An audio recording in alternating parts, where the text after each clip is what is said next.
Greetings, humans. Michael Herrick here with HIPAA for Humans, realistic cybersecurity advice for healthcare. Well, it's time to talk about ransomware again. Ransomware has certainly been in the news. I'm recording this in the summer of 2021, and ransomware has been impacting people's daily lives by going after essential industries, supply chains, and it's raising people's awareness about ransomware and even making people realize that this is a national security threat that we need to be cognizant of. If you've been in healthcare for any number of years, none of this is news to you. Ransomware has been actively targeting healthcare for years now, and healthcare organizations of all sizes, very large and very small, have been swept up in the activities of this organized crime effort that's behind ransomware. And when a problem is this big with such sophisticated actors behind it, and when the dollar amounts of these ransoms keep getting higher and higher and higher, we're seeing $1 million ransomware attacks now.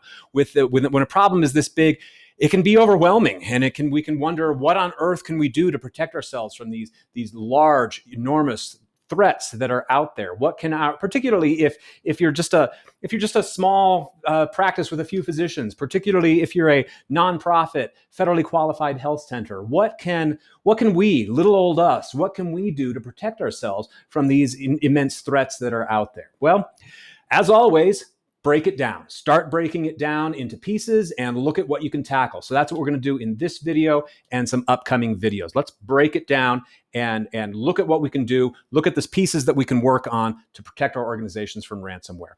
If you've attended my webinar, How to Conduct an Effective HIPAA Risk Assessment, you know that there are two ways that you can go about protecting yourself from any risk, two ways that you can go about reducing any risk that faces your organization. You can focus on likelihood. You can focus on prevention, making it less likely that a bad event will happen at your organization. You can also focus on impact, focus on reducing the impact that a bad event, if it does take place, reducing the impact that bad event will have on your organization. You can focus on prevention, and you can also focus on resilience, making your organization better able to bounce back if a ransomware attack does succeed against your organization. When it comes to ransomware, focusing on impact, that's definitely the first place to focus. It's definitely smart to start by looking at the impact side of things. So that's what we're going to talk about right now. In a future video, we'll talk about things that you can do to address the likelihood side of that risk. But focusing on the impact side of the ransomware risk, what can you do to make your organization more resilient, better able to bounce back from a ransomware attack without paying the ransom? That's the goal. Obviously, the answer is backups, data backups.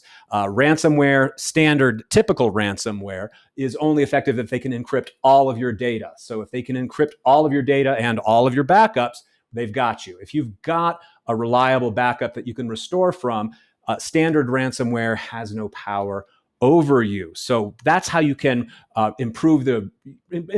reduce the impact of a ransomware attack at your organization. Now, your backups have to be, first of all, complete. And this is easier said than done. It's easier said than done to ensure that all of the essential data at your organization is being backed up. This is some information that you can start to gather and you can start to uncover during a risk assessment. Risk assessment isn't everything that you need, but we do learn important information during a risk assessment, and we do frequently uncover little gaps in the backup strategy just by doing a risk assessment. One particular gap that has come up just recently in the last in several of the risk assessments that we've done here in the first part of 2021, we've encountered a couple of organizations that had an unexpected gap in the backups of their accounting software. Their EHR was being well backed up. Their email was being backed up well. Their shared files and things like that were being backed up well, but their accounting software was not being backed up well. They were at risk of a ransomware attack that could cripple their organization and cripple their operations by taking out their accounting software. So just having a conversation with your IT team, just going through a risk assessment and asking those questions. Tell me, identifying all of the systems first of all, and then simple questions. Tell me how this is backed up. Do we have an off-site backup? How does that work? Just having that conversation in the course of a risk assessment will often help you uncover little gaps like that and help you make sure that all of your in-scope systems are being backed up correctly. Another thing that's really important for backups is having them isolated in some way, an isolated or segregated backup that is not running right next to the production systems, that's not running right in parallel with your primary systems. If your backup system is running in parallel with your production systems, you've got a much higher risk that a ransomware is first going to encrypt your production systems and then jump right over to your backup systems and encrypt those as well. We've seen that a number of times, and we recently saw an organization that faced a 6-figure ransom.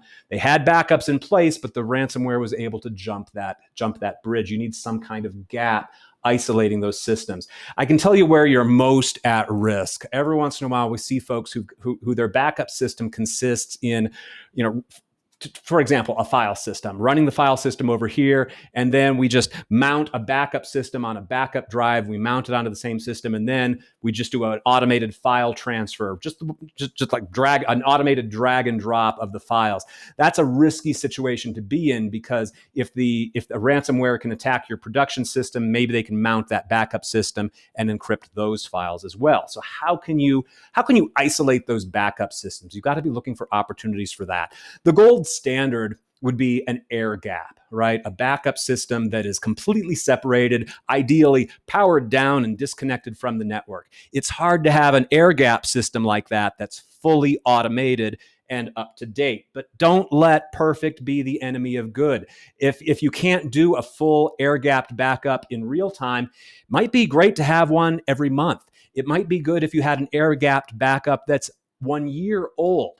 It's not ideal, but you want to have more recent backups in your more automated systems. But in the event of a catastrophic ransomware attack, a 1 year old air-gapped backup could be the difference between staying in business and going out of business. So don't discount the possibilities there.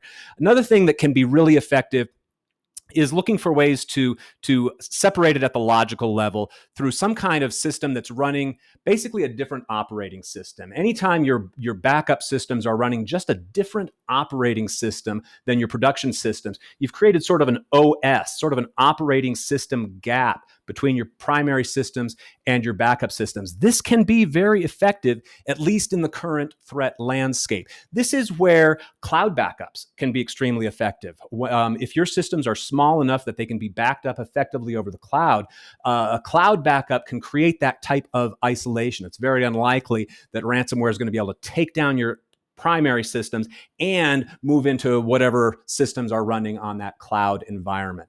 Other good options are data backup appliances and anything where there's an operating system gap that ransomware would have to jump over. Just that, in the current threat landscape, can be enough to stop ransomware in its tracks and ensure that your backups remain isolated and with good integrity. So those are some of the things that you can do to reduce the impact of a ransomware attack at your organization. In a future video, we'll talk about the other side of the risk framework, which is how you can reduce the likelihood that these things will ever happen. And of course, there's one other thing that we have to talk about when it comes to backups, and that's testing backups. Backups are only good, they're only reliable if they're tested. So we're going to have a video coming up about a good, well-tested disaster recovery plan so that you can have the assurance that those backups that you work so hard to create, that you'll be able to use them in the event of a ransomware attack. I hope this is of some use. I hope this is helpful. Please comment, please email, please share your ideas,